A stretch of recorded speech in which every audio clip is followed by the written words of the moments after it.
PEGI 18. Amalur is changing.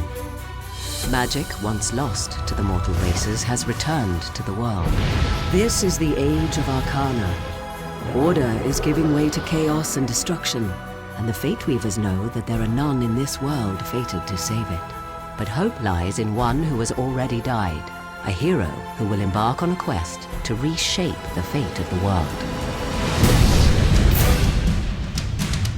The legend begins in the Well of Souls, when gnomish scholar Fomerus Hughes finally succeeds in his attempts to restore life to the dead. The pursuit of immortality. You're the only proof of what we've achieved here. The hero's search for answers leads to the Fate Weaver Agarth, who sets the hero on a treacherous journey to discover the truth. Fate's weave is always hard to see, but your path is yours to determine. Along the path to find truth and meaning, the hero will encounter a number of factions that want to enlist the aid of the Fateless One. The hero may find it advantageous to join one or more of these factions, for they each possess unique knowledge that will help him on his journey. On the surface, the Travelers are a free-roaming society of entertainers and nomads living a carefree existence on the open road. Ain't no worries in Star Camp. Travelers are the way life should be for a bloke in these lands. However, they are from a lineage of the finest thieves that ever walked Amalur, and becoming one of the Travelers allows the hero to buy and sell stolen goods, as well as delve into the fine arts of stealth, crime, and subterfuge. I can part with the daggers for half of what I was asking. I'd rather not get on the bad side of the Travelers.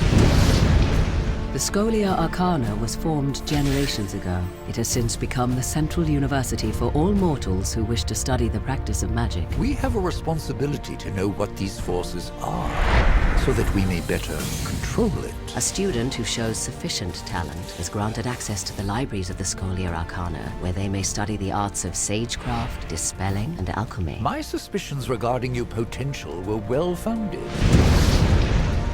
The once proud and noble warriors of the Warsworn are now known as the finest and fiercest hired swords in the Phalanx. A mercenary sells a sword without honor.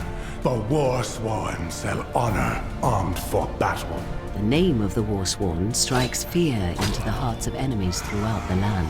Once proven in battle, a Warsworn pledge has access to skills, weapons, and training that cannot be found elsewhere. I've trained, I've dreamed. I will join the Order. Amalur is host to more than just mortal man and their factions. The world is riddled with other races with numerous alliances, from the studious gnomes to the immortal Fae.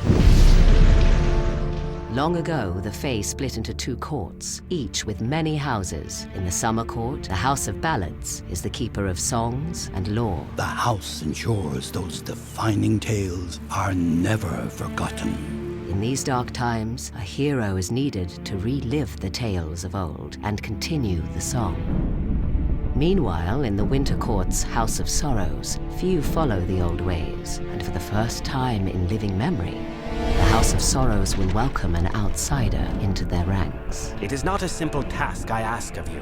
We need someone who understands that. But even the immortal Fae are helpless against the forces that are rising in Amalur. A twisted new sect from within the Winter Court, the Tuatha. The Tuatha grow in power, driven by their strange new god toward the destruction of all mortal life. They are warriors, priests, and zealots who worship the god under the mountain and obey only Gadflow, their malevolent leader. For the first time in the history of the world, Fae have marched to war against the young races, and after a long decade of conflict, it seems that the Tuatha will emerge victorious. The rise of magic has upset the balance in Amalur, and the world teeters on the brink of chaos. Death has freed the hero from the bounds of fate, but there is a treacherous journey ahead for the Fateless One. With divided factions and warrior insurgents with their own agendas, the escalation of pure evil in the war-torn land will challenge and ultimately shape the hero's destiny.